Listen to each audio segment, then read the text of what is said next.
Hello, hello. Alors, nous revoilà pour un petit random talk. La vidéo d'avant, c'était un petit Draw With Me du soir. D'ailleurs, si j'ai coupé un peu prématurément la vidéo, comme je l'ai dit dans le commentaire épinglé. Mais si ça vous a plu, j'en ferai d'autres. Aujourd'hui, je vous accueille carrément à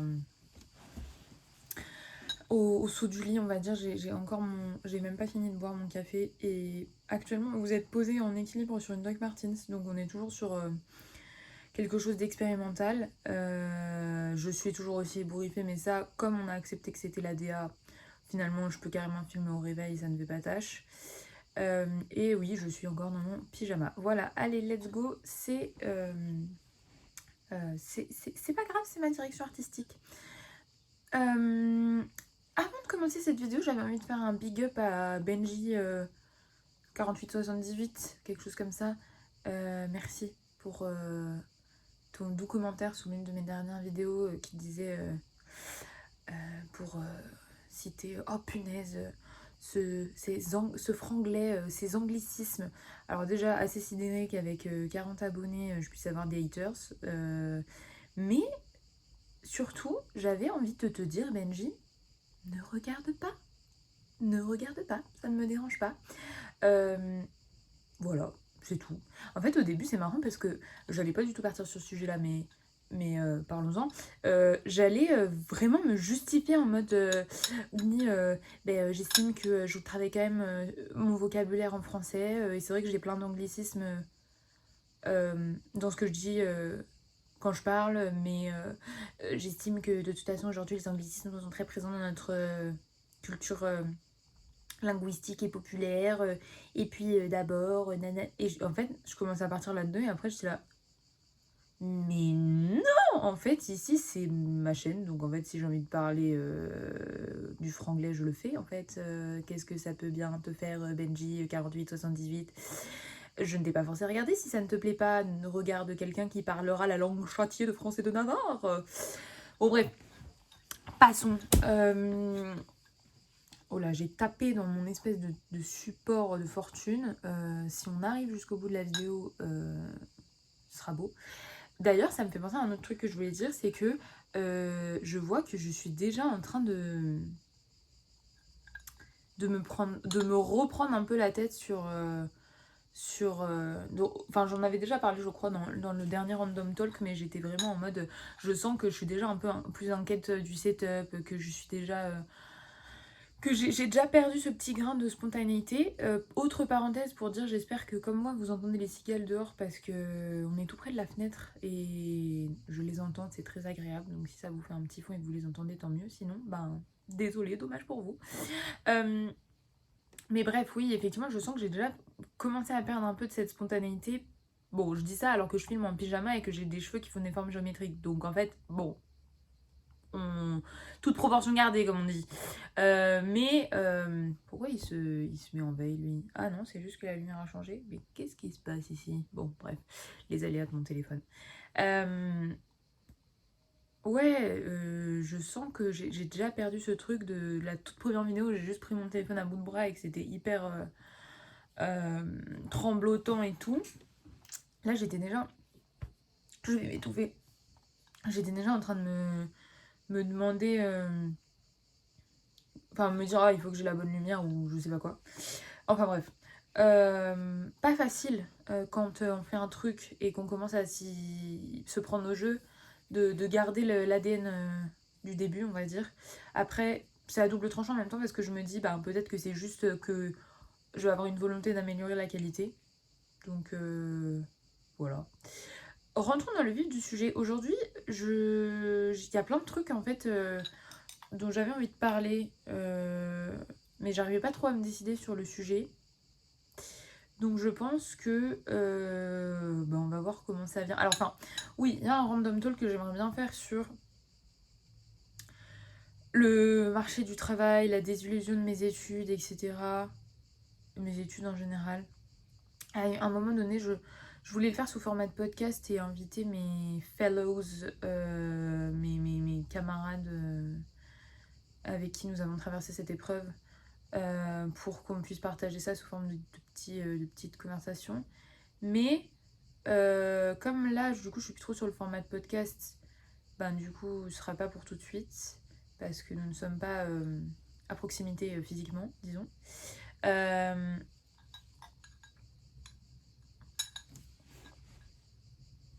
Mais je pense que j'en parlerai quand même, parce qu'actuellement, je suis dans cette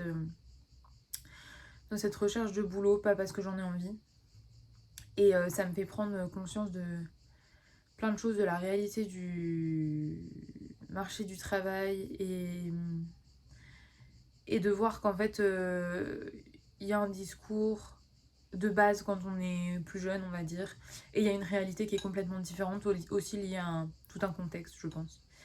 Mais je suis pas sûre que c'est ce dont j'ai envie de parler aujourd'hui. Je crois que j'ai pas envie de me lancer là-dedans.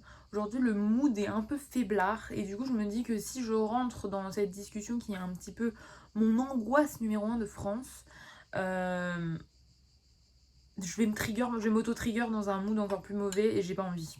Donc, je crois que ça va pas être la conversation du jour. Je crois que la conversation du jour, ça va être sur... Je suis enrouée ce matin, mais c'est normal, je viens de me réveiller. Je vais m'hydrater à l'aide de café, bien sûr. Oui, je crois que au final, le sujet du jour, ça va être plutôt... J'ai envie de parler de la haine. Qui me fait peur. En fait, il y a plein de trucs, plein de points dans le quotidien qui sonnent un peu qui tirent un peu la sonnette d'alarme sur la façon dont aujourd'hui on est extrêmement ancré dans un mindset haineux, dans un mindset de critique, mindset dans lequel je me retrouve moi aussi souvent, que j'essaie de corriger évidemment. Et en fait, je vais essayer d'être plus concrète après dans ce que je dis, mais des fois je me reprends moi-même à me dire là t'es pas sur le bon chemin ma pauvre fille, là tu dis des trucs, c'est pas bon, c'est pas... Pardon, je suis distraite, il y a mon... En fait, le truc sur lequel vous êtes posé, il y a ce tableau que j'ai fait il y a un moment, la meuf qui fait son auto-promo en même temps. Et il est là posé sur le sol médiocrement alors que j'y ai mis mon cœur, j'y ai mis mon âme. Il est en vente si vous le voulez, voilà. La meuf qui fait vraiment son auto-promo au milieu d'un sujet sérieux. Donc je vais essayer de le poser avec un peu plus de respect juste là parce que... Et je l'aurai comme ça dans le visu, ça va m'inspirer et ça va me donner du peps. Bon bref. Oui, en fait, je sais pas, ça vient de plein de choses, mais c'est que réellement, bon, déjà, on va reparler de... on va en profiter, ça va être la passerelle, en fait, en parlant de Benji4878, qui vient être le hater de ma microscopique chaîne, où il y a des gains, pardon, il y a personne sur cette chaîne, en fait. Enfin, on est vraiment la communauté la plus petite... d'Europe à ce stade et j'arrive à avoir un hater quoi. Non mais c'est quand même quelque chose. Cousin, je t'ai pas demandé de regarder, en fait si ça te saoule, ben, quitte la vidéo, va voir quelque chose qui est plus adapté et en fait surtout tu viens commenter mais tu as du temps à perdre, enfin c'est quand même fou. Et en fait je pense qu'on est vraiment fueled, excuse-moi Benji pour cet anglicisme, par la haine, parce qu'en fait quand justement on en revient souvent à des comportements liés à beaucoup de choses que je vois sur les réseaux sociaux, mais dans la vraie vie tout autant, mais quand je vois en fait 90% des choses que tu peux poster ou que tu peux consommer sur les réseaux, il y a toujours un twist de haine, enfin ça peut être je poste un dessin random comme, alors moi ça m'arrive pas sur Instagram, j'ai jamais de commentaires vraiment négatifs ou violents, mais parce que enfin j'ai même pas mis l'abonné, donc forcément bah c'est quand même proportionnel je pense aussi. Mais en fait, des fois, sur des trucs complètement... Enfin, ça peut être sur n'importe quel sujet, quoi. Mon mec, il va m'envoyer des réels de pêche et de chasse sous-marine et il va y avoir un hater pour dire c'est pas comme ça qu'il faut faire, c'est pas ça, gna, gna, gna, comment tu utilises ton truc, et blablabla, et bravo pour pêcher, c'est n'importe quoi, j'ai le cas. Bon, bref. À une meuf qui va poster juste son élu en mode ah j'ai fait un dessin de fraises et de fleurs et là ah, c'est pas ça qu'il faut utiliser et ça recommence. Alors après je ne parle même pas de tout ce qui est des débats qui vont glisser vaguement vers du politique, vers des débats beaucoup plus chauds. Alors là c'est fini, là ça part en pugilat dans les commentaires. Euh, et dans la vraie vie c'est aussi le cas, c'est-à-dire que je sais pas quoi, je sais pas, je vais à la caisse du supermarché, les gens ils sont énervés. La dernière fois, je vais dans ma médiathèque, il y avait la médiathécaire, elle avait un petit stagiaire avec elle, elle l'a mais démonté en direct. Moi j'étais dans le rayon à regarder mes bouquins comme ça et j'étais trop mal à l'aise quoi. Euh, mais je me suis dit, mais c'est quoi ça? C'est quoi ces façons de parler? Enfin, c'est quoi ce délire?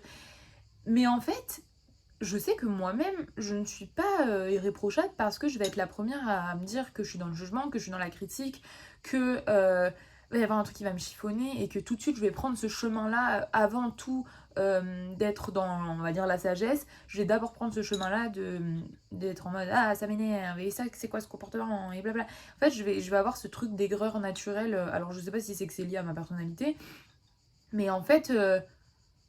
Je trouve qu'on est quand même au quotidien ultra. Je sais pas si c'est vraiment sociétal, si c'est peut-être des milieux que je suis amenée à fréquenter, mais je pense pas parce que ça va vraiment apparaître dans des situations extrêmement diverses et variées, que ce soit virtuelles ou du quotidien, ou dans des interactions normales avec autrui, que ce soit dans des proches ou pas. Alors, bon, évidemment, dans des proches, j'essaie quand même de soigner mes interactions, mais je trouve que. Oh, il y a un petit papillon qui vient à la fenêtre. Je suis trop distraite. Euh, mais ouais, en fait, je trouve que on est vraiment dans un monde qui cultive ce truc-là. Et aujourd'hui encore plus parce que on est beaucoup dans un climat de peur et de... On se referme sur nous-mêmes, je pense, parce que c'est des contextes qui sont ultra spécifiques, des contextes post-pandémie, je pense, où les gens se sont beaucoup refermés sur eux-mêmes, notamment une population qui est quand même très jeune. Euh, un contexte de guerre aussi qui n'aide pas, un contexte euh, économiquement qui est quand même assez compliqué, je pense, pour la plupart des gens normaux, on va dire. Euh, et donc, bah, quelque chose probablement d'assez autocentré et égoïste, et on est tous là-dedans, et c'est complètement valide, quoi, je veux dire, d'être dans ces attitudes-là, enfin voilà. Mais par contre, je pense que ça crée un espèce d'engrenage, un espèce de cercle vicieux de en fait plus je me referme sur moi-même, plus je suis fermée euh, à autrui, à des opinions différentes, etc. Je pense. Euh, et je crois que c'est ça aussi qui crée beaucoup de haine et de critiques. Enfin, je veux dire, quand je vois les gens qui prennent le temps d'écrire des pavés de critiques virulentes dans des commentaires, dans des avis Google, dans tout et n'importe quoi d'ailleurs, je me dis, mais les gars, mais trouvez-vous des hobbies, c'est pas possible quoi. Enfin, je comprends pas en fait. Enfin ouais. Euh,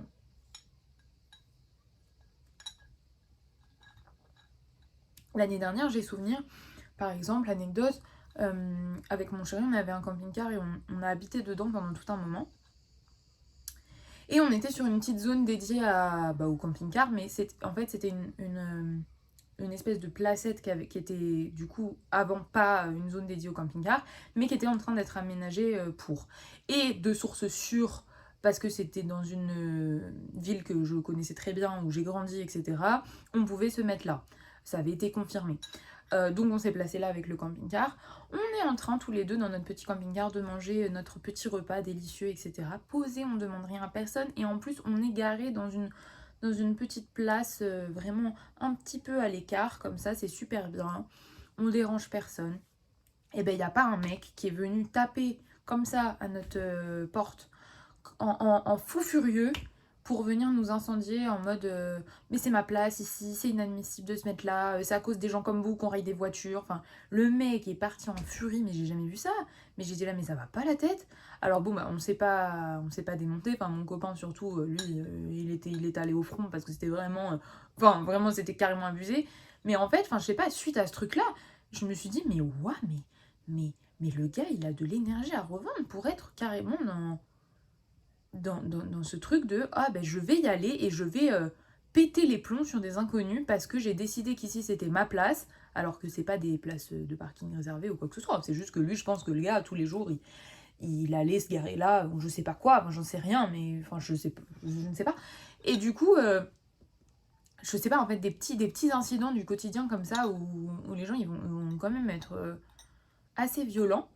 Et en fait, ça vient se recouper avec d'autres choses ben, dans ma vidéo précédente où je fais un draw with me, je parle de, de la youtubeuse Best Dressed qui a disparu de la galaxie. Alors j'en parle pour d'autres raisons. Mais par contre, ce qui ressort, c'est que cette nana, en fait j'ai repensé à elle parce que, comme je dis dans la vidéo précédente, j'ai vu une vidéo sur une personne qui explique le parcours de Best Dressed et pourquoi elle a disparu des réseaux sociaux. Et ce qui ressort principalement, c'est que la nana, elle en a eu marre de se faire démonter quoi qu'elle fasse.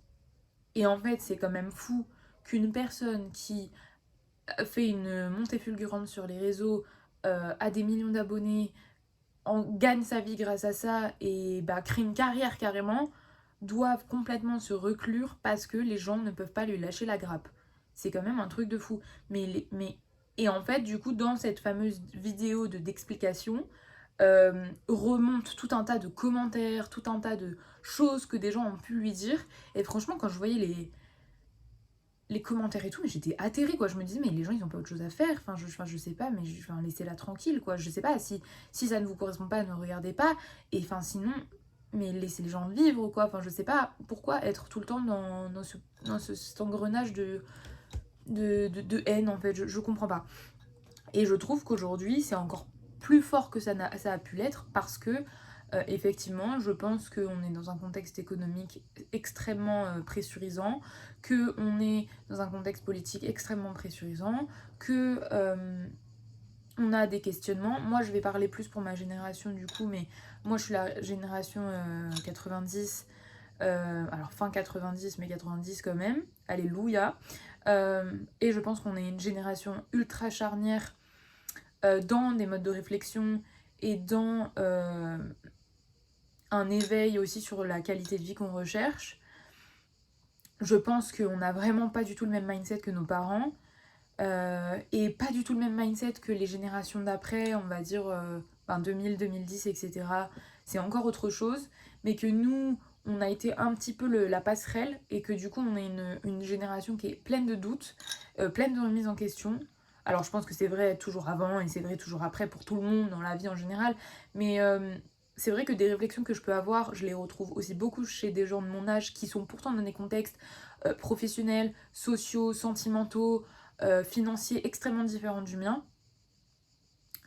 Et je trouve que ce qui ressort la plupart du temps, ben, c'est quand même des incitations à être dans le jugement, dans la critique et tout ça. Je pense que je suis quand même bien entourée et que j'essaie de progresser sur la déconstruction du jugement et pas tout le temps être...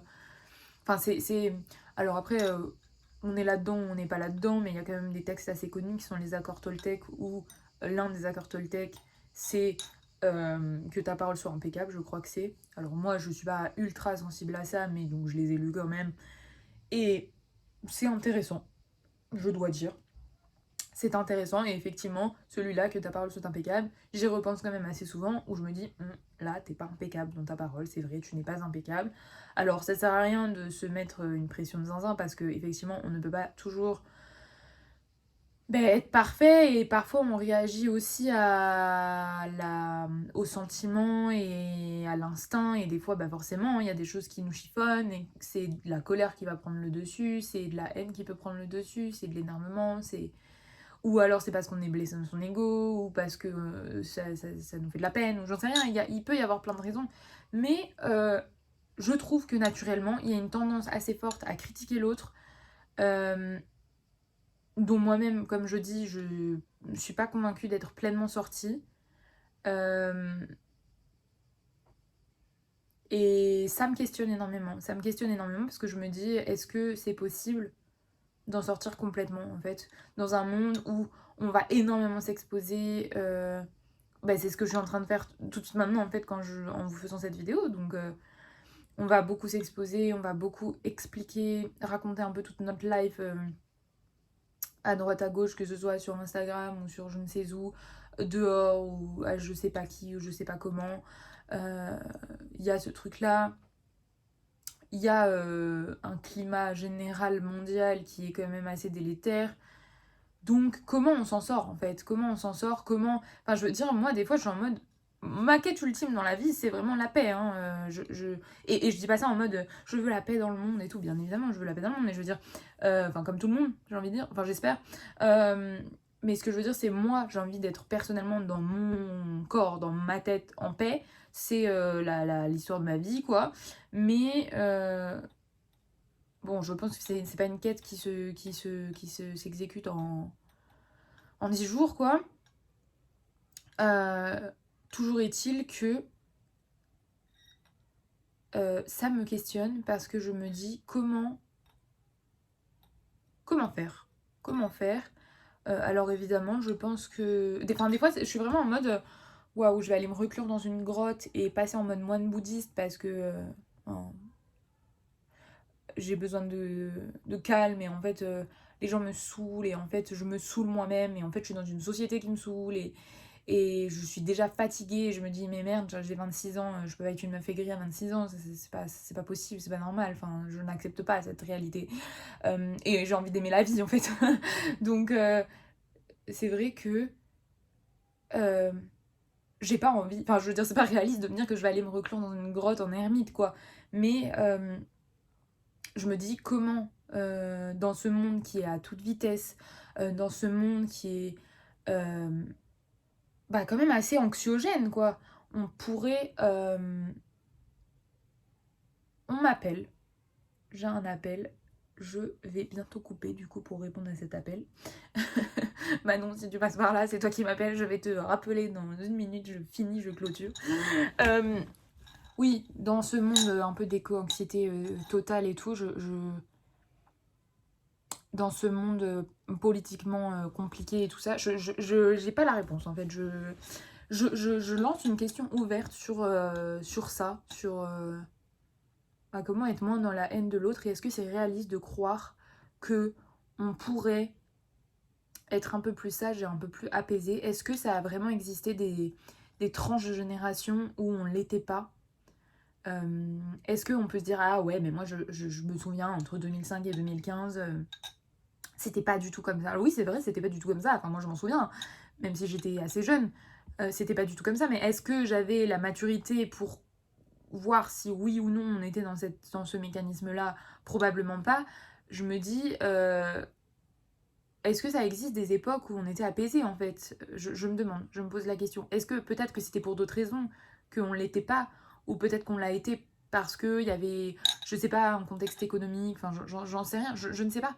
Euh, mais je me questionne là-dessus parce qu'effectivement, je vois au quotidien qu'on va être beaucoup dans la surenchère du jugement et du désagréable.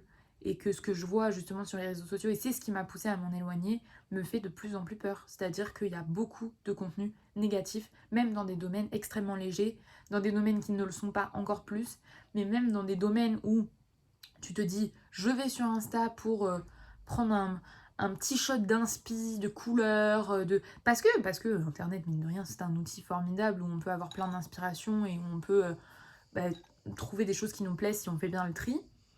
Euh, et du coup, eh bien, je me pose la question. Je me pose la question parce que même dans ces domaines qui sont supposément censés être sympathiques, créatifs et agréables, moi, ça fait partie de ma niche, donc j'ai beaucoup de contenu Insta YouTube et que sais-je, qui sont dans cette dans ce secteur-là et qui à la base sont faits pour m'inspirer, me nourrir, et bien même là-dedans, j'arrive à retrouver des trucs quand même assez fous de désagréables, quoi. Et je me dis encore, c'est même pas adressé à moi personnellement, c'est moi je vais voir dans les commentaires que je vais... Mais ce qui est étrange, c'est que moi-même j'allais dans les commentaires, alors pourquoi je le fais, enfin, alors que je sais que je vais tomber là-dessus. Enfin, vous voyez, c'est tout ce cercle qui est assez étrange, j'ai l'impression, euh, alors que c'est même pas dirigé vers moi personnellement. Donc je me dis, je crois que ça, pour s'en défaire, la clé c'est peut-être de s'en éloigner, donc un petit peu de aller faire sa vie dans son coin et pas se préoccuper de tous ces trucs un peu dérisoires. Mais en même temps, du coup, c'est ce que je disais tout à l'heure, bah là tu te refermes encore plus sur toi. Donc en fait, t'es encore plus dans ce cercle-là. Donc, je sais pas, j'y réfléchis. Voilà. Dites-moi ce que vous en pensez, ça fait déjà 25 minutes que je parle. Merci, il y a des gens qui se sont abonnés, c'est trop bien. Je suis choquée. Je crois que j'ai dit en début de vidéo, on est 40, mais je crois que maintenant on est presque 50. Donc c'est cool, voilà, j'apprécie. Et il y a aussi des gens qui ont commenté, il y a plein de gens qui ont commenté, c'était cool. On a pu parler et j'ai eu des bons retours et j'étais contente, surtout toi, Benji4878. Grâce à toi, j'ai fait un random talk aujourd'hui, merci. Euh, non, mais en tout cas, je suis contente. Je continue de faire ça en détente et voilà une petite plateforme qui m'inspire bien. Donc j'y prends un peu de plaisir sans trop de pression, j'ai envie de continuer. Donc voilà. Allez, bisous et à la prochaine, peut-être demain, peut-être pas. Bisous!